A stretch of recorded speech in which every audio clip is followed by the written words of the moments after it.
Un tremblement de terre de magnitude 9 va rayer une partie du littoral américain de la carte. Ce n'est pas une théorie de catastrophe. C'est écrit dans la roche, dans les cernes d'arbres, dans un tsunami qui a frappé le Japon sans qu'aucun séisme ne soit ressenti. La question n'est pas si, c'est quand.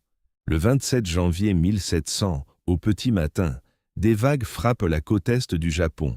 Rien d'inhabituel en apparence, sauf que cette fois, personne n'a rien senti venir. Pas de secousse, pas d'alerte, pas de tremblement annonciateur, comme il y en a toujours avant un tsunami. Juste l'eau, montant d'un coup, engloutissant des champs de riz à des kilomètres des côtes habituelles. Les habitants des villages de Miyako, de Tanohata, de Kuwagasaki notent l'événement dans leurs registres, comme le veut la tradition administrative de l'époque féodale japonaise. Ils décrivent la hauteur des vagues, les dégâts, les maisons emportées. Ce sont des scribes méticuleux, presque obsessionnels. Et c'est précisément cette obsession qui, 3 siècles plus tard, va résoudre un mystère qu'ils ne pouvaient même pas imaginer. Parce qu'un tsunami ne surgit pas de nulle part. Il naît d'un déplacement massif du plancher océanique, généralement provoqué par un séisme sous-marin. Pour les sismologues japonais du XXe siècle, ce tsunami de 1700 pose donc un problème insoluble. Aucun séisme n'est enregistré ce jour-là au Japon. Aucune activité sismique locale ne correspond à la date. Et pourtant, les vagues sont bien réelles, bien documentées, bien datées à l'heure près par des dizaines de témoins indépendants. Un tsunami sans tremblement de terre, un effet sans cause. Pendant près de 3 siècles, personne ne fait le lien avec ce qui se passe de l'autre côté de l'océan Pacifique, sur la côte ouest de l'Amérique du Nord. C'est là que l'histoire prend une tournure presque vertigineuse.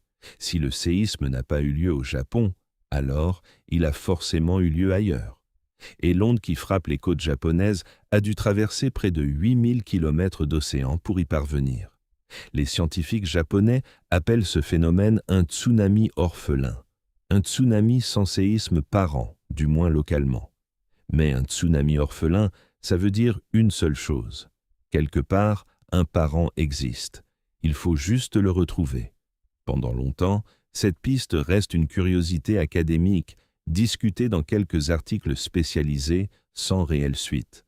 Puis, dans les années 1980 et 1990, des géologues américains commencent à s'intéresser à un phénomène étrange qu'ils observent sur les côtes de l'État de Washington et de l'Oregon. Des forêts entières, mortes d'un coup, les racines noyées dans une eau salée qui n'aurait jamais dû les atteindre. 2 mystères, séparés par un océan. Et personne, encore, ne soupçonne qu'ils ne font qu'un. Les scientifiques les surnomment les Ghost Forests, les forêts fantômes. Le long de la côte du Pacifique nord-ouest américain, entre Washington et l'Oregon, des rangées entières de cèdres rouges se dressent, grises, dénudées, mortes depuis des siècles. Elles n'ont jamais pourri. Elles n'ont jamais été coupées. Elles sont juste restées là, debout, comme figées au moment exact de leur mort. Un arbre mort qui reste debout pendant 300 ans, ce n'est pas normal. Un arbre mort, en temps normal, tombe, pourrit, disparaît en quelques décennies. Alors pourquoi ces troncs résistent-ils au temps avec une telle obstination ? C'est le géologue Brian Atwater qui va trouver la clé de l'énigme en étudiant les marais côtiers de l'estuaire de la rivière Coppalis, dans l'État de Washington. Ce qu'il découvre en creusant sous la surface est presque trop précis pour être une coïncidence. Une couche de sol forestier fertile, brutalement recouverte d'une couche de sable et de boue marine. Pas progressivement, sur des années. D'un seul coup. Le terrain s'est affaissé instantanément, de plusieurs mètres, en quelques secondes, laissant l'eau de mer envahir des sols qui, la veille encore, portaient des forêts vivantes. Les racines des cèdres se sont retrouvées noyées en permanence dans une eau saumâtre qui a empêché toute décomposition normale. D'où ces troncs fantômes, préservés presque intacts pendant des siècles. Et voilà le détail qui change tout. Un affaissement brutal et instantané du sol sur une aussi grande distance ne peut avoir qu'une seule origine, un séisme majeur. Atwater ne s'arrête pas là. Il commence à dater précisément la couche de sédiments à l'aide des cernes des arbres morts eux-mêmes, chaque cerne correspondant à une année de croissance, chaque anomalie racontant un stress climatique ou géologique précis.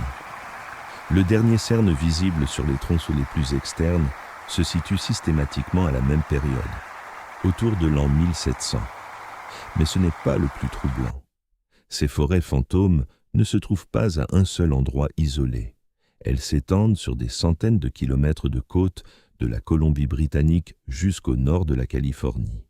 Le même affaissement brutal, la même noyade instantanée, la même date approximative, répétée sur un territoire immense. Ce n'est plus une anomalie locale, c'est la signature d'un événement d'une ampleur presque incompréhensible, un événement capable de faire s'effondrer d'un coup des centaines de kilomètres de littoral. Et à des milliers de kilomètres de là, de l'autre côté du Pacifique, des scribes japonais avaient noté la même date. 2 dossiers, 2 continents, une même date approximative. Aux yeux des scientifiques des années 1990, la coïncidence est trop belle pour être ignorée. Mais une coïncidence n'est pas une preuve. Pour transformer cette hypothèse en certitude, il va falloir recomposer littéralement la scène de crime à l'heure près. C'est le sismologue japonais Kenji Satake qui prend en charge cette partie de l'enquête. Son outil de travail, les registres administratifs japonais de 1700, si précis qu'ils indiquent non seulement la date du tsunami, mais aussi son heure d'arrivée dans plusieurs villages différents. Satake a une idée simple, presque évidente une fois énoncée. Si un tsunami a traversé tout l'océan Pacifique depuis la côte américaine, sa vitesse de propagation est calculable. Un tsunami en haute mer voyage à une vitesse prévisible, dépendant de la profondeur de l'eau, jusqu'à 800 km/h dans les zones les plus profondes. En modélisant ce trajet à rebours, heure d'arrivée après heure d'arrivée, il devient possible de remonter jusqu'à l'heure exacte du séisme originel. Le résultat de ce calcul tient presque du prodige scientifique. Le séisme se serait produit le 26 janvier 1700, aux alentours de 21 heures, heure locale de la côte de Cascadia. Un instant. Ce n'est pas une date approximative, vers 1700, comme le suggéraient les cernes d'arbres. C'est une nuit précise, une heure précise, reconstituée entièrement à partir de la hauteur des vagues sur des plages japonaises 3 siècles plus tard. Prenons un instant pour mesurer ce que cela signifie réellement. Aucun sismographe n'existait en 1700. Aucun témoin américain n'a laissé de récit écrit de l'événement. Les peuples autochtones de la région, eux, en gardent une mémoire orale transmise depuis des générations, mais sans date calendaire précise. Et pourtant, grâce à un croisement inédit entre géologie, dendrochronologie et archives japonaises, les scientifiques savent aujourd'hui à quelques heures près quand la Terre a tremblé sur la côte ouest américaine, un soir d'hiver, il y a plus de 3 siècles. Ce niveau de précision confirme un fait capital qui dépasse largement l'anecdote historique. La source du séisme n'était pas un point isolé. Pour générer un tsunami assez puissant pour traverser tout le Pacifique et frapper le Japon avec une telle force, la rupture a dû s'étendre sur des centaines de kilomètres de failles, d'un seul mouvement continu. Autrement dit, ce n'était pas un simple tremblement de terre régional, c'était une rupture margin-wide, une faille entière qui cède d'un bloc. Et cette faille, elle est toujours là. Elle porte un nom, la zone de subduction de Cascadia. La zone de subduction de Cascadia s'étend sur plus de 1000 km, de l'île de Vancouver au nord jusqu'au nord de la Californie au sud. C'est là que la plaque Juan de Fuca, une plaque océanique relativement modeste, plonge lentement sous la plaque nord-américaine. Un mouvement continu, silencieux, mesuré en quelques centimètres par an. Sur le papier, cette description pourrait s'appliquer à n'importe quelle zone de subduction du globe. Le Japon en a une. Le Chili aussi, l'Indonésie, la Nouvelle-Zélande, l'Alaska. Ce sont partout dans le monde des zones sismiquement bruyantes, ponctuées de tremblements de terre réguliers, petits et grands, qui relâchent progressivement la tension accumulée entre les plaques. Cascadia, elle, ne fait presque aucun bruit. Sur plus de 600 miles de long, entre le Canada et la Californie, cette faille reste anormalement silencieuse pour un mégatrust, le nom donné aux zones de subduction capables de produire les séismes les plus puissants sur Terre. Pas de grondements réguliers, pas de secousses modérées qui rassureraient en libérant la pression par petites doses. Rien. Pendant longtemps, ce silence a été interprété de deux façons radicalement opposées par la communauté scientifique. La première, rassurante. Peut-être que les plaques glissent l'une sous l'autre sans accroc, en douceur, sans jamais accumuler de tensions dangereuses. La seconde, nettement moins rassurante, peut-être que les plaques ne glissent pas du tout. Peut-être qu'elles sont bloquées, soudées l'une à l'autre par friction, immobiles en apparence, pendant que la plaque océanique continue, elle, d'avancer inexorablement en dessous. Dans ce second scénario, rien ne se relâche, tout s'accumule.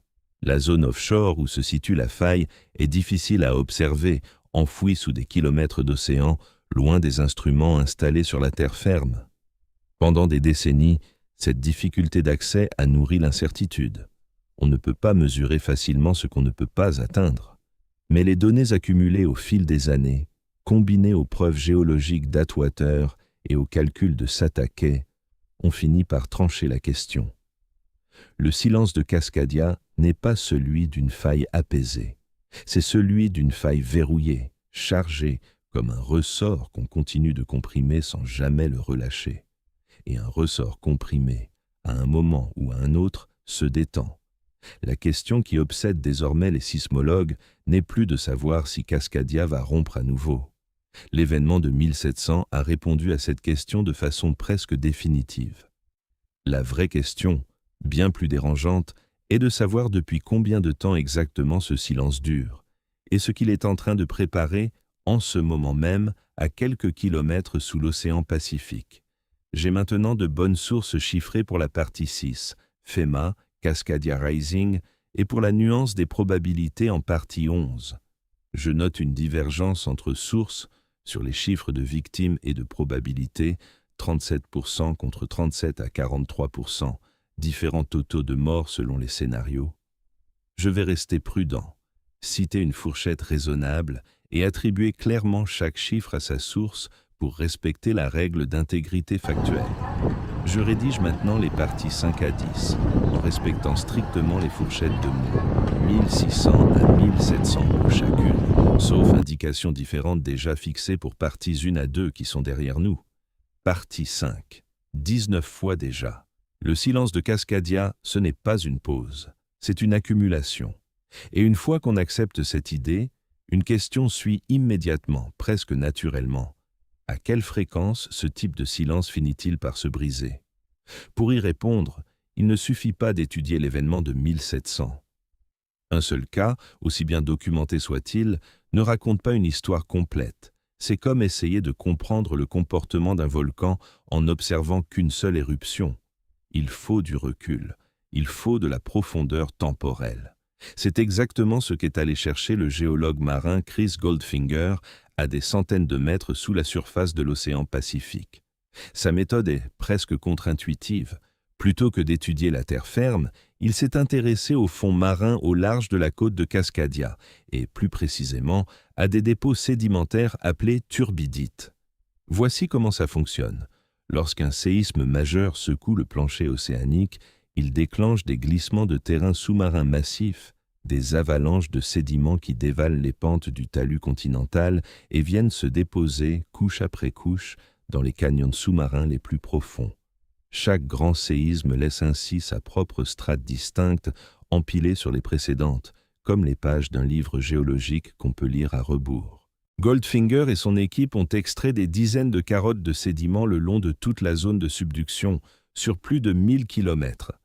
Et ce qu'ils ont trouvé dépasse largement ce que l'événement de 1700 laissait imaginer. Ce séisme n'était pas un cas isolé. C'était l'un d'au moins 19 événements similaires, chacun estimé à une magnitude comprise entre 8 et 9 ou plus, survenus au cours des 10 000 dernières années. 19 fois. Prenons un instant pour mesurer ce que cela signifie réellement. Ce n'est pas une anomalie géologique isolée, un accident unique dans l'histoire de la planète, c'est un cycle qui se répète encore et encore depuis la fin de la dernière période glaciaire, bien avant que la moindre trace écrite n'existe sur ce continent. Mais un cycle implique une régularité, Et une régularité, contrairement à un événement isolé, peut se mesurer. En espaçant ces 19 ruptures sur la période étudiée, les chercheurs obtiennent un intervalle moyen de récurrence, environ 500 ans, entre deux grandes ruptures margin-wide de la faille. Un chiffre qui semble presque trop rond pour être vrai, et pourtant, c'est bien ce que racontent les sédiments, couche après couche, sur toute la longueur de la faille. Voilà pourquoi cette histoire ne s'arrête jamais vraiment à l'anecdote de 1700. Parce que 1700, ce n'est pas le début du mystère. C'est simplement le dernier chapitre connu d'une histoire qui se répète depuis des millénaires. Il y a cependant un détail que les carottes de Goldfinger révèlent et qui complique légèrement cette belle régularité. Toutes les ruptures ne se ressemblent pas. Certaines couches de turbidite s'étendent sur toute la longueur de la faille, du nord au sud, signe d'une rupture totale, comme celle de 1700. D'autres couches, en revanche, ne couvrent qu'une portion de la zone, généralement la partie sud, entre l'Oregon et le nord de la Californie, signe d'une rupture partielle, plus modeste, mais toujours capable de dévaster une région entière. Cette découverte change la nature même de la question qu'on doit se poser. Ce n'est plus seulement « quand la faille va-t-elle rompre à nouveau ?» c'est aussi « quelle portion va-t-elle rompre et avec quelle intensité ?» Ce détail semblait insignifiant, presque technique, à l'échelle d'une carotte de sédiments extraite du fond de l'océan.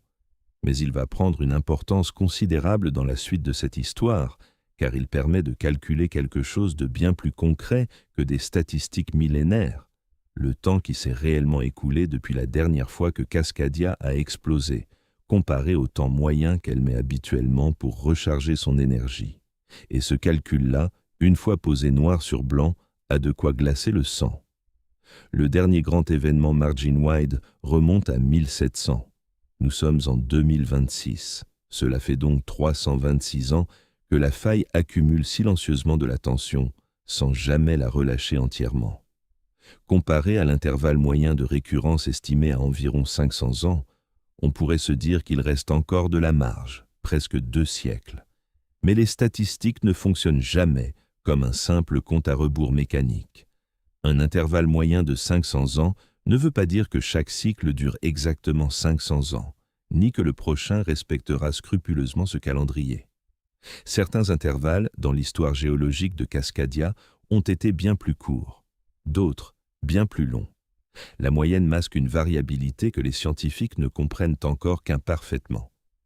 Ce que révèlent en revanche sans ambiguïté les carottes sédimentaires, c'est ceci. La faille a rompu 19 fois en 10 000 ans, toujours avec la même signature géologique brutale, toujours après une période de silence presque totale. Rien, dans ce registre vieux de plusieurs millénaires, ne suggère que Cascadia se soit un jour arrêté de fonctionner selon ce schéma. Le silence n'a donc jamais été une preuve de sécurité. Il a toujours été, au contraire, la préparation du prochain chapitre. Et c'est précisément cette préparation invisible qui inquiète le plus les scientifiques aujourd'hui, pas l'idée abstraite d'un séisme théorique dans un futur lointain, mais la question bien plus tangible de ce qui se passerait, concrètement, si ce prochain chapitre s'écrivait cette année, ce mois-ci, ou même cette nuit. En 2015, un article publié dans le magazine The New Yorker fait ce qu'aucun rapport scientifique n'était parvenu à faire jusque-là. Il transforme une abstraction géologique en cauchemar concret pour des millions d'Américains. Son titre, presque brutal dans sa simplicité, « The Really Big One », le vraiment gros. L'article cite un haut responsable de la FEMA, décrivant les conséquences attendues d'une rupture totale de Cascadia en des termes qu'aucune agence gouvernementale n'utilise habituellement en public. Selon lui, à peu près tout ce qui se trouve à l'ouest de l'Interstate 5, l'autoroute qui traverse Seattle, Portland et tout le corridor urbain du Pacifique Nord-Ouest, sera, selon ses propres mots, dévasté. Ce n'est pas une exagération journalistique, c'est, presque mot pour mot, ce que confirment les scénarios officiels bâtis par la FEMA elle-même. Dans le scénario de référence utilisé pour l'exercice Cascadia Rising, Un séisme de magnitude 9,0 frappe l'intégralité des 800 miles de la faille un mercredi de février à 9h41 du matin, en conditions hivernales, pendant les heures de classe et de travail. Le sol tremble jusqu'à 5 minutes, générant une première vague de tsunami de 3 à 80 pieds selon les endroits, atteignant la côte entre 10 et 30 minutes après le séisme. 5 minutes de secousse. Le temps que met une chanson à la radio pour se terminer. Sauf qu'ici, chaque seconde fait s'effondrer un peu plus les infrastructures construites sans jamais anticiper une telle violence. L'événement affecte directement plus de 140 000 miles carrés répartis sur 3 États américains, 2 régions FEMA et une partie de la Colombie-Britannique. Les estimations de pertes humaines varient selon les rapports et les scénarios retenus. Certaines analyses évoquent de plusieurs milliers de morts pour le seul séisme, d'autres, incluant l'ensemble tsunami et répliques, avancent des chiffres qui dépassent les 10 000 victimes. Aucun de ces chiffres n'est une certitude. Ce sont des projections, construites à partir de modèles, mais des projections prises suffisamment au sérieux pour redessiner entièrement la politique de préparation aux catastrophes de 2 États américains. Plus de la moitié des abris d'urgence prévus subiront des dommages complets ou sévères, jusqu'à 78% d'entre eux rien qu'en Oregon. Autrement dit, au moment précis où des centaines de milliers de personnes chercheront un refuge, une partie importante des lieux censés les accueillir sera elle-même hors d'usage. C'est ici que la situation devient particulièrement vertigineuse, parce que l'aide, elle non plus, ne pourra pas arriver rapidement. Selon les responsables de la gestion des urgences dans plusieurs comtés du Pacifique Nord-Ouest, les habitants des zones côtières devront être autonomes pendant au moins 2 semaines, le temps nécessaire pour que l'aide extérieure parvienne jusqu'à eux.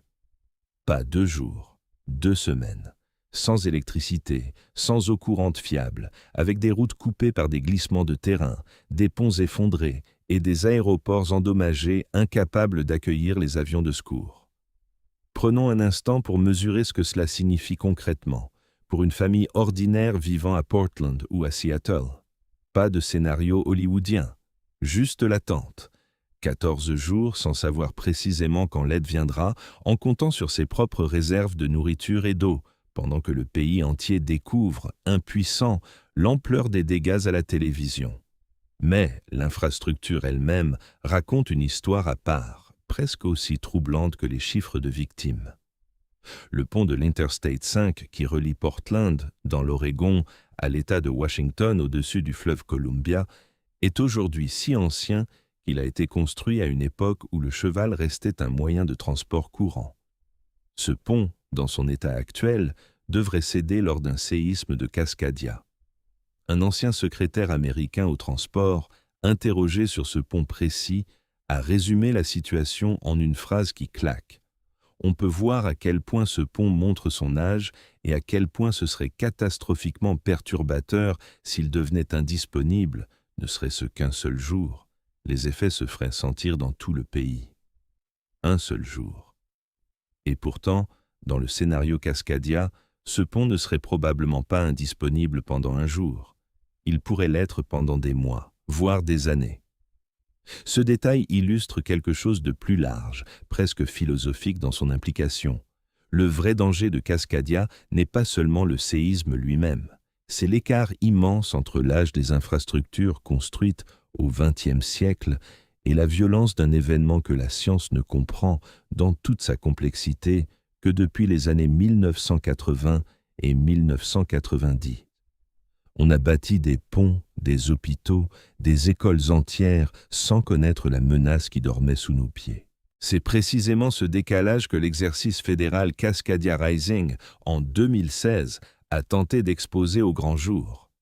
Pendant plusieurs jours, des milliers de responsables fédéraux, étatiques, municipaux, militaires et tribaux ont simulé une réponse coordonnée à ce scénario catastrophe.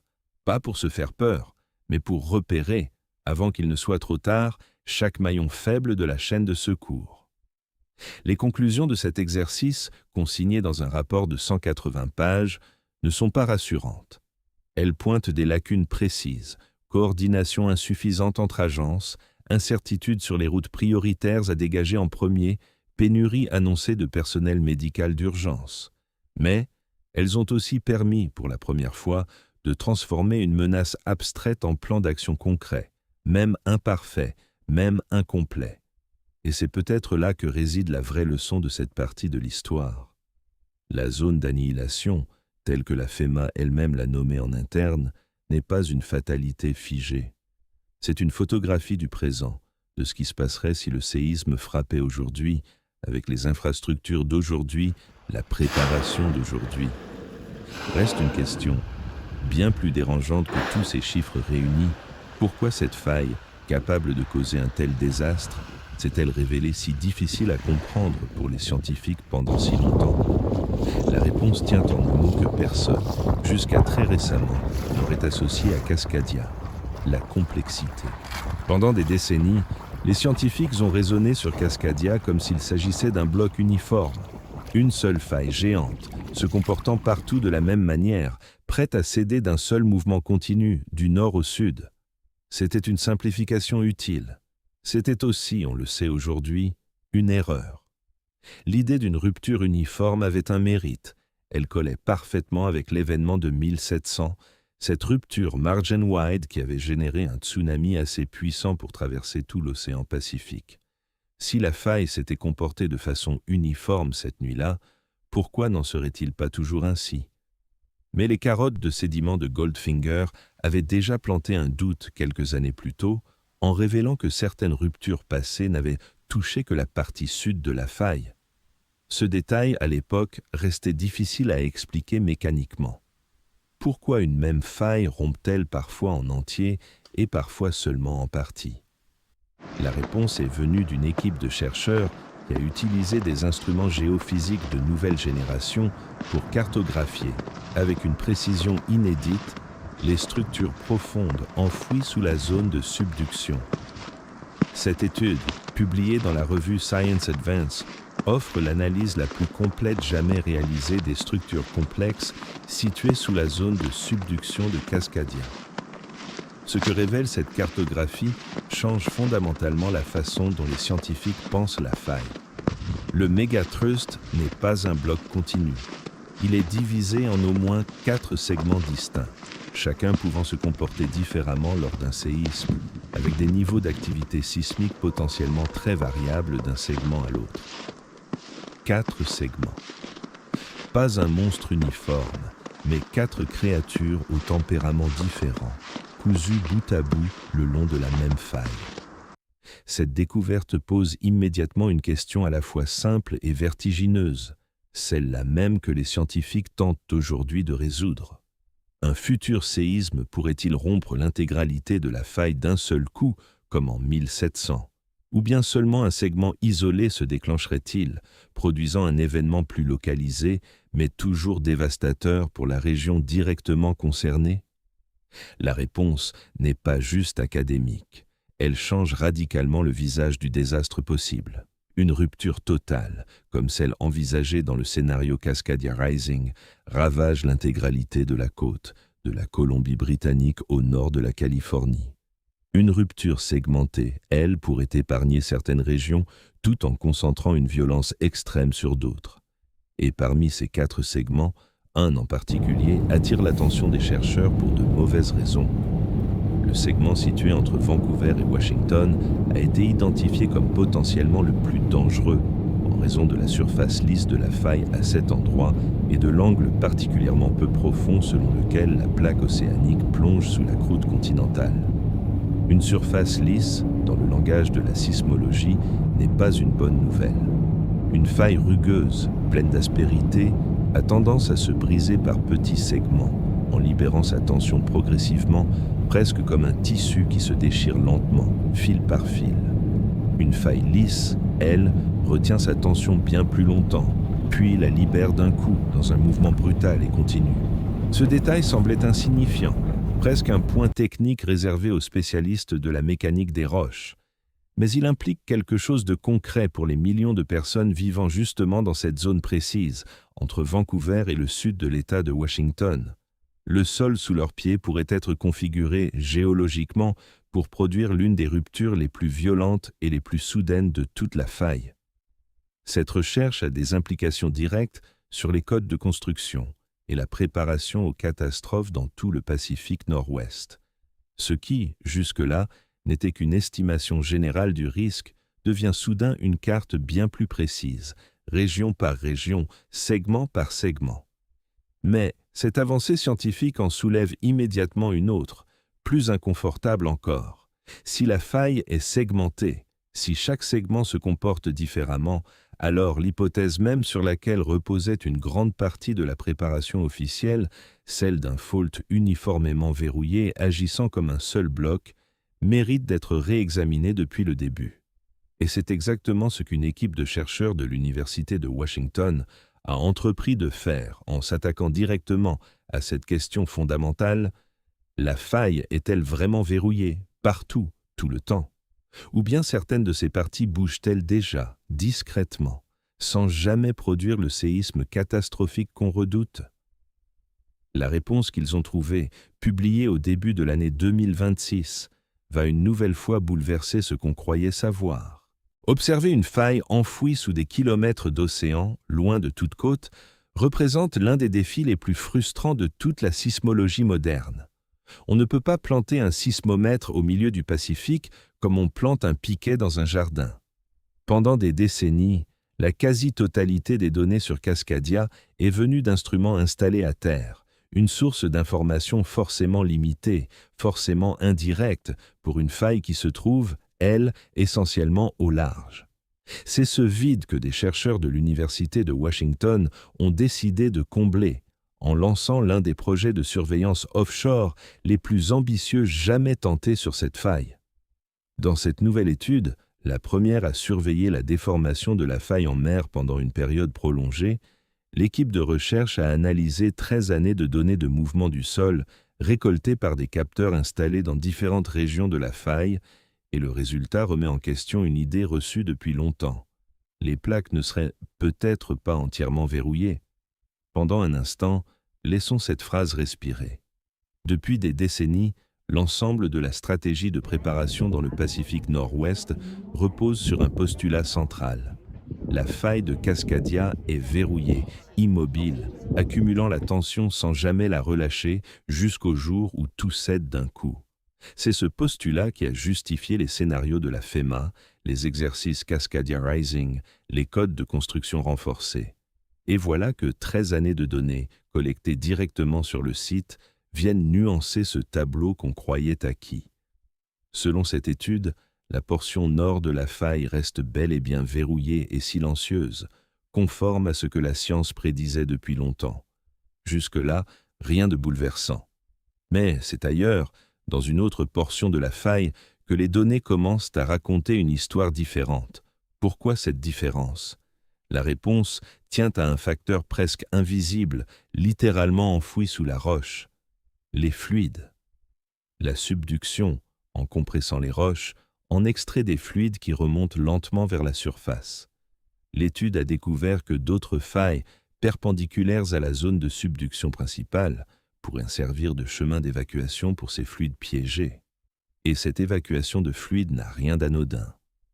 Lors d'une rupture de type mégatrust, l'un des mécanismes qui permet à un séisme de se propager passe justement par la pression des fluides. Si ces fluides trouvent un moyen de s'échapper, cela pourrait améliorer la stabilité de la faille à cet endroit précis et, potentiellement, influencer la façon dont la région se comporterait lors d'un grand séisme. Autrement dit, deux zones de la même faille, situées à quelques centaines de kilomètres l'une de l'autre, pourraient réagir de façon radicalement différente le jour où la tension accumulée finira par se libérer. L'une, verrouillée et silencieuse, pourrait céder d'un coup, brutalement. L'autre, traversée par ces chemins de fluide, pourrait se comporter de manière plus complexe, peut-être moins violente, peut-être capable même de limiter l'étendue d'une rupture. Il faut cependant résister à la tentation de transformer cette découverte en bonne nouvelle définitive.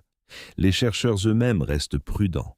Les fluides libérés pourraient potentiellement stopper une rupture qui se propage, Mais rien ne garantit ce résultat de façon certaine et les mécanismes exacts en jeu restent encore mal compris. Ce n'est pas encore une certitude, c'est une piste qui, pour la première fois, offre une explication mécanique concrète à un phénomène que les scientifiques observaient depuis longtemps sans vraiment le comprendre. Pourquoi certaines portions de Cascadia semblent se comporter différemment des autres, malgré leur appartenance à la même faille géante? Cette étude ne s'est appuyée que sur des données provenant de 3 sites seulement, un échantillon restreint qui pourrait avoir laissé passer des dynamiques bien plus complexes. Les chercheurs eux-mêmes insistent, ce n'est qu'un début. Le travail à venir devra considérablement élargir cet effort d'observation pour confirmer, affiner ou peut-être remettre en question ce premier tableau. Mais ce détail, aussi préliminaire soit-il, a une conséquence immédiate et très concrète pour n'importe quel spectateur regardant cette vidéo aujourd'hui. La carte du danger n'est plus uniforme. Ce n'est plus toute la côte du Pacifique Nord-Ouest face au même risque au même moment. C'est une mosaïque bien plus fine, où chaque segment de faille pourrait raconter sa propre histoire, écrite par des forces géologiques qu'on commence tout juste à cartographier.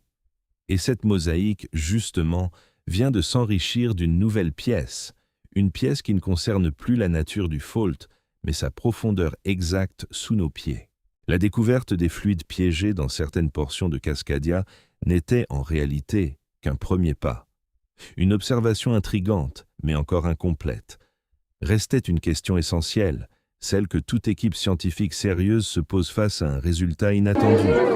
Est-ce que ce phénomène se limite à quelques sites isolés ou traverse-t-il l'ensemble de la faille selon un schéma cohérent?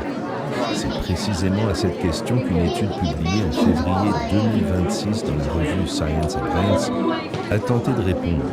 Et sa réponse dessine une carte bien plus précise de ce qui se joue en ce moment même sous l'océan Pacifique. Menée par la chercheuse Manen Kidiwela et son équipe de l'Université de Washington, cette étude s'appuie sur un réseau d'instruments câblés installés directement sur le plancher océanique, une infrastructure rare, coûteuse, qui permet enfin d'écouter la faille depuis l'intérieur plutôt que de la deviner depuis la côte. Ce que révèlent ces données, c'est une différence nette et cohérente entre le nord et le centre de la zone de subduction. Dans le nord, la tension continue de s'accumuler de façon classique. Mais dans la partie centrale de Cascadia, la situation est différente.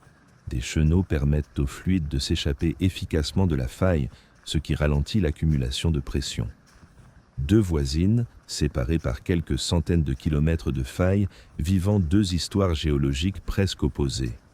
Au nord, un système fermé, où rien ne s'échappe, où tout s'accumule. Au centre, un système qui respire, littéralement, en libérant une partie de sa pression par des fissures perpendiculaires à la faille principale. Kidiwela elle-même résume cette découverte avec une prudence qui mérite d'être soulignée. Selon elle, lorsque les fluides ne sont pas piégés, cela ne va pas créer de ruptures à l'échelle de toute la marge. Ces fluides libérés pourraient potentiellement arrêter une rupture en cours, même si l'équipe n'en est pas encore complètement certaine. Pourtant, cette explication pose un nouveau problème, presque aussi troublant que rassurant. Si le centre de Cascadia dispose de ces soupapes de sécurité naturelles, alors qu'est-ce que cela signifie pour le nord, dépourvu de ces mêmes chemins d'évacuation ? Une zone où toute la tension continue de s'accumuler, sans aucune échappatoire, pourrait bien être précisément celle où la prochaine rupture sera la plus soudaine, la plus totale, la plus proche du scénario Margin Wide de 1700. La prochaine étape de cette recherche consiste à construire des modèles de dynamique de rupture pour comprendre précisément comment ces fluides libérés influenceraient un véritable séisme méga-thrust sur Cascadia.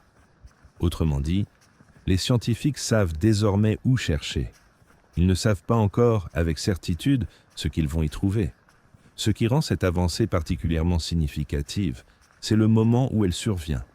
Cette étude n'aurait pas été possible sans les observatoires câblés installés récemment, et un financement a justement été débloqué pour étendre le réseau COSO, avec de nouveaux instruments ajoutés le long du câble offshore, offrant davantage de données pour la recherche sur les méga-thrusts. Dès l'été 2026, le projet COSO doit instrumenter 4 sites supplémentaires, en plus des 2 déjà utilisés pour cette étude. 4 sites de plus. Un détail qui pourrait sembler purement logistique, presque anodin dans le récit de cette histoire. Et c'est là que la situation devient fascinante. Chaque nouveau site installé au fond de l'océan, c'est un nouveau témoin ajouté à l'enquête, un nouveau fragment de la carte des fluides et des tensions qui se dessinent peu à peu sous nos pieds. Cette expansion du réseau d'observation n'est pas seulement une avancée académique, elle porte en elle une promesse bien plus concrète, celle qui obsède les chercheurs depuis des décennies. La possibilité, un jour, de détecter les signes avant-coureurs d'un grand séisme avant qu'il ne frappe, plutôt que de simplement le reconstituer après coup, comme on l'a fait pour 1700.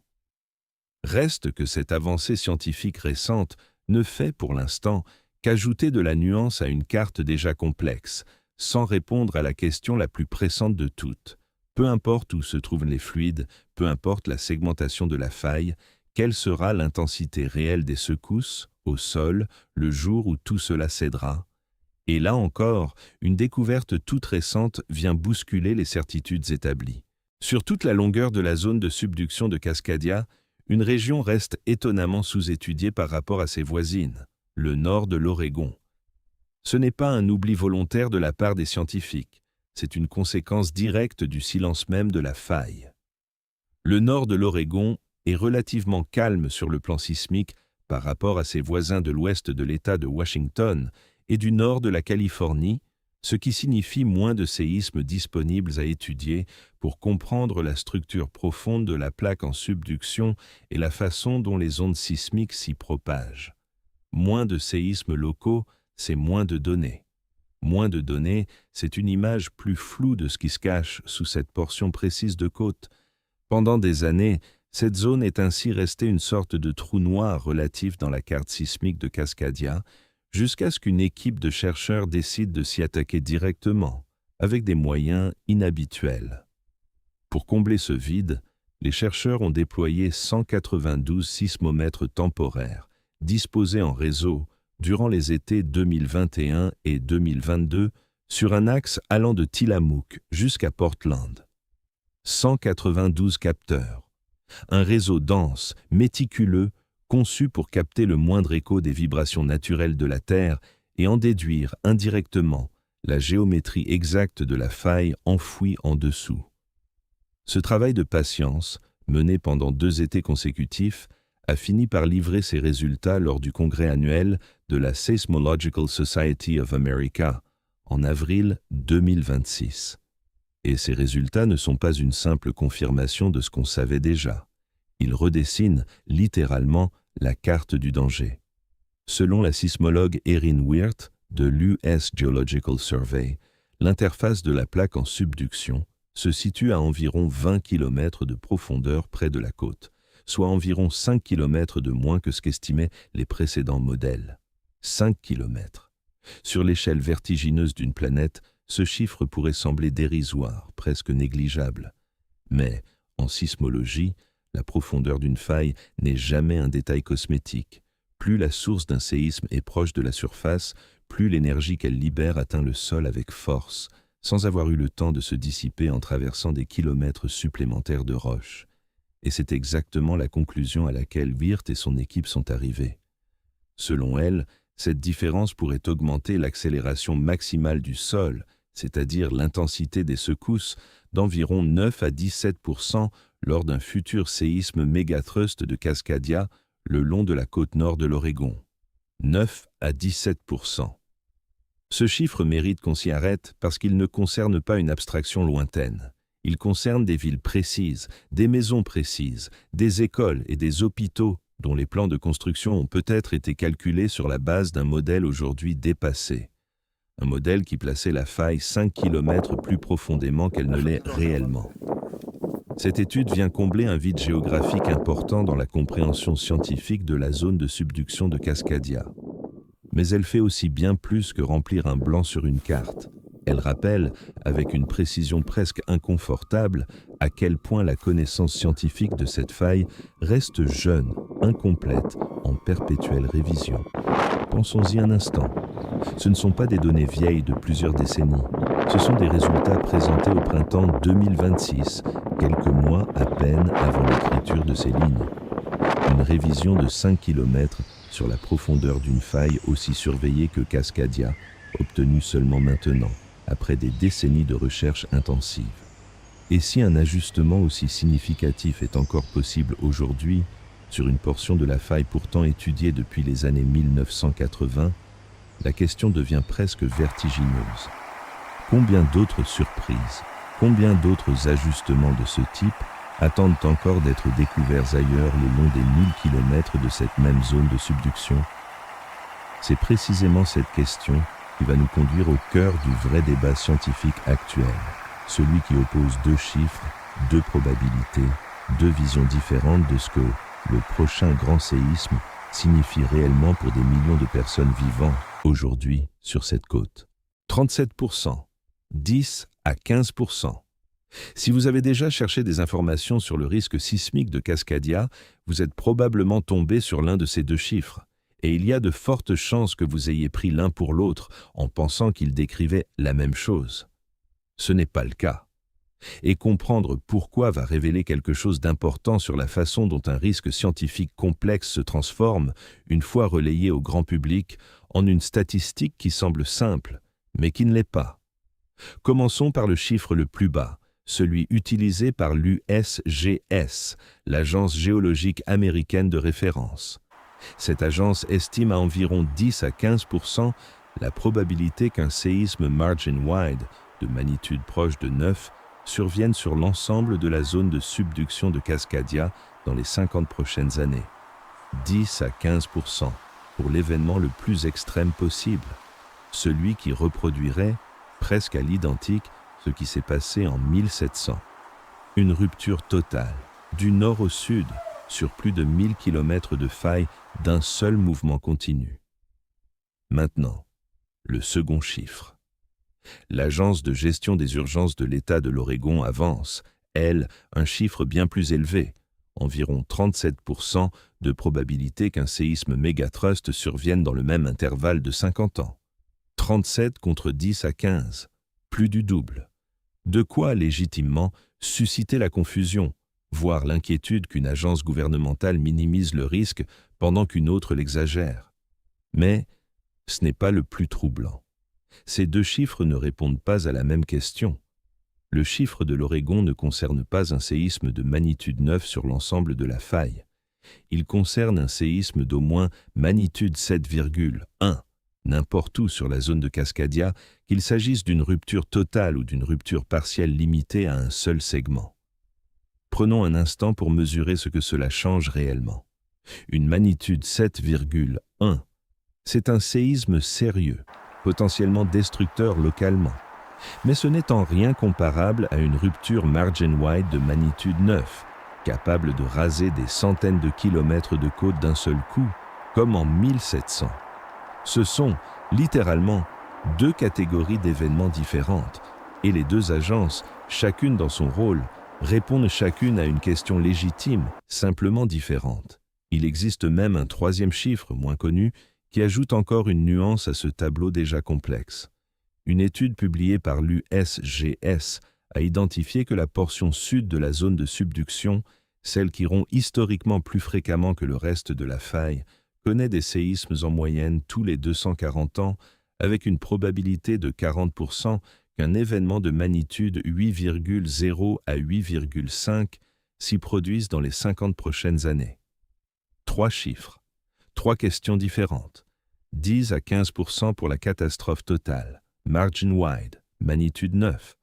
37% pour n'importe quel séisme majeur d'au moins magnitude 7,1, n'importe où sur la faille. 40%, rien que pour le segment sud, pour un événement de magnitude 8 à 8,5. Aucun de ces chiffres n'est faux, aucun n'annule l'autre.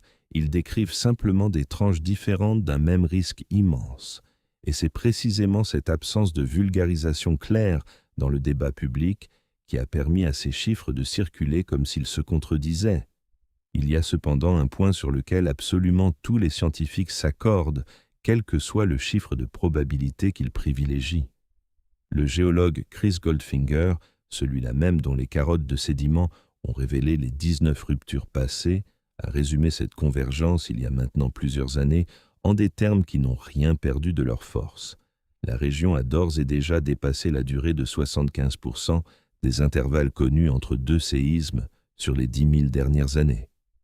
75%. Ce n'est pas une probabilité de récurrence classique calculée sur 50 ans. C'est une comparaison directe avec l'historique complet de la faille, et elle raconte quelque chose que ni le chiffre de 10 à 15%, ni celui de 37% ne parvient à exprimer aussi clairement. Le silence actuel de Cascadia dure déjà plus longtemps que 3/4 des silences qui ont précédé chacune des 19 ruptures majeures des 10 derniers millénaires. Il y a cependant un point sur lequel absolument tous les scientifiques s'accordent, quel que soit le chiffre de probabilité qu'ils privilégient. Le géologue Chris Goldfinger, celui-là même dont les carottes de sédiments ont révélé les 19 ruptures passées, a résumé cette convergence il y a maintenant plusieurs années en des termes qui n'ont rien perdu de leur force. La région a d'ores et déjà dépassé la durée de 75% des intervalles connus entre deux séismes sur les 10 000 dernières années. 75%. Ce n'est pas une probabilité de récurrence classique calculée sur 50 ans. C'est une comparaison directe avec l'historique complet de la faille et elle raconte quelque chose que ni le chiffre de 10 à 15%, ni celui de 37% ne parvient à exprimer aussi clairement. Le silence actuel de Cascadia dure déjà plus longtemps que 3/4 des silences qui ont précédé chacune des 19 ruptures majeures des 10 derniers millénaires. Ce n'est pas une prédiction.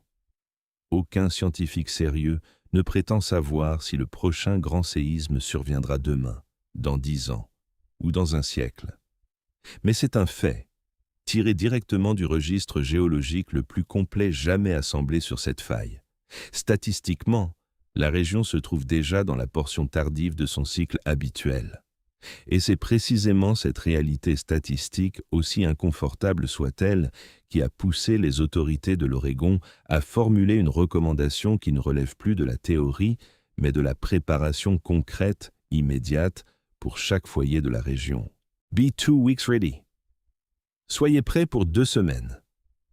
Cette phrase, adoptée comme slogan officiel par les autorités de gestion des urgences de l'Oregon, n'a rien d'un conseil de prudence générique, du genre qu'on retrouve dans n'importe quelle brochure de sécurité civile. C'est une conclusion directe, calculée, tirée de l'ensemble des scénarios étudiés sur Cascadia. Avec les niveaux de préparation actuels de l'État, les autorités anticipent que la population devra se passer de services essentiels et d'assistance extérieure pendant au moins 2 semaines, potentiellement davantage une fois que le séisme de Cascadia surviendra. 2 semaines. Pas de jours, comme on pourrait l'imaginer pour un désastre naturel classique dans un pays riche, doté d'infrastructures modernes de secours.